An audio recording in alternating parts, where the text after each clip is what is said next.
దేవసేన అలా పైకి లేచి మాహిష్మతి ఊపిరి పీల్చుకో నా కొడుకు వచ్చాడు బాహుబలి తిరిగి వచ్చాడు అన్నప్పుడు శివుడు నడుచుకొని వస్తా ఉంటే శివుడిలోంచి బాహుబలి ఫిగర్ రావడం మీద ఇంటర్వెల్ ఇవ్వాలి ఒరిజినల్ గా అనుకున్నది అది.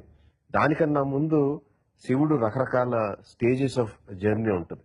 శివుడు మట్టిలోంచి బయటకు వస్తాడు, నీళ్ళలోంచి బయటకు వస్తాడు, మంటల్లోంచి బయటకు వస్తాడు, గాలిలో వస్తాడు, ఆకాశం నుంచి జారి నేల మీద పడినట్టు వస్తాడు. పంచభూతాలని దాటి మాహిష్మతిలో అడుగు పెడతాడు అన్నది.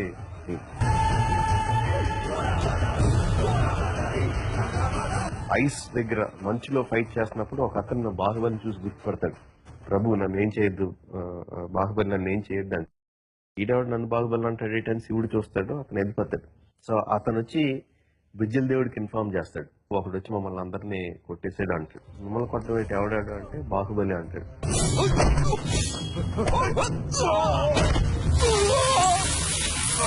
బాహుబలి ఏంట్రా పిచ్చికి మాట్లాడుతున్నా, ఏం మాట్లాడుతున్నావు నువ్వు బాహుబలి అంటే, లేదు ప్రభు నిజం ప్రభు నేను చూశాను, నా కళ్ళతో చూశాను, బాహుబలి వచ్చి మా అందరినీ కొట్టేశాడు అంటే బిజ్జల దేవుడు వాడిని తన్ని ఆవేశంలో అరుస్తాడు. ఎక్కడి నుంచి వస్తాడు రా బాహుబలి, బాహుబలి చచ్చిపోయాడు, వాడి ప్రాణాలను మేము నలిపి మట్టిలో కలిపేశాం అంటాడు. అనగానే ఇంటర్కట్లో భూమిని చీల్చుకుంటూ బాహుబలి వస్తాడు. వాడి శరీరాన్ని కాల్చి మంటల్లో కలిపేశాం అంటే మంటలు దాటుకుని వస్తాడు. అలా ఆయన బిజ్జల దేవుడు చెప్తున్న ఒక్కొక్క డైలాగ్ కి ఒక్కొక్క ఎలిమెంట్ నుంచి బాహుబలి తాలూకు ఎంట్రీ చూపించి ఫైనల్ గా బాహుబలి చచ్చిపోయాడు అనగానే టాక్మన్ ల్యాండ్ అవుతాడు.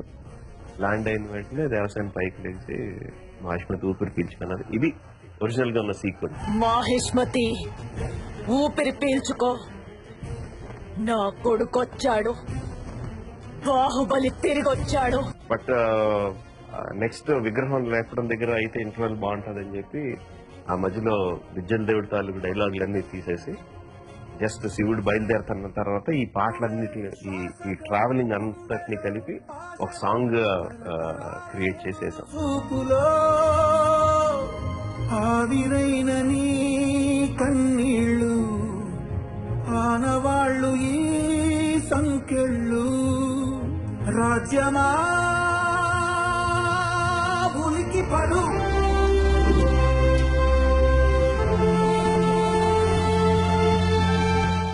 నేను ఫస్ట్ డిజైన్ చేసుకున్నప్పుడు శివుడి పక్కన ఒక కోతి ఉంటది.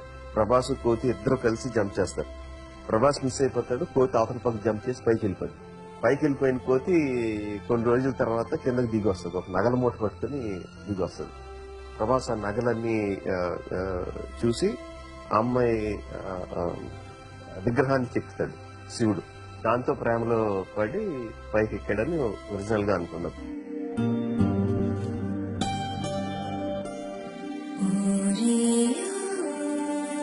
మనకున్న రూల్స్ ప్రకారం కోతులతో అసలు షూట్ చేయకూడదు.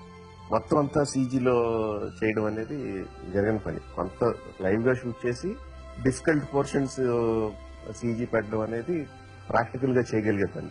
So government of India regulations అలా ఉన్నాయని తెలిసిన వెంటనే చాలా డిసప్పాయింట్ అయిపోయారు. అమెరికాలో ఉన్న ఒక కోతిని కూడా బాగా వెల్ ట్రైన్డ్ కోతిని కూడా మాట్లాడడం, మరి ఇండియన్ కోతి కాదు కదా, అది అమెరికా కోతి కదా, సో దాని రూల్స్ వేరే ఉంటాయంటే కుదరదు, ఏ కోతి అయినా సరే ఇండియాలో షూట్ చేస్తే మీరు రూల్స్ ఫాలో అవ్వాల్సిందే అన్నారు. ఇంకా కోతి క్యారెక్టర్ తీసి పక్కన పెట్టి ఆ మార్పులు చేర్పుల్లో ఈ ముసుగు వస్తుంది, ఆ ముసుగుని బట్టి ఆ అమ్మాయి ఇంప్రెషన్ క్రియేట్ అవుద్దని చేసాం మాట.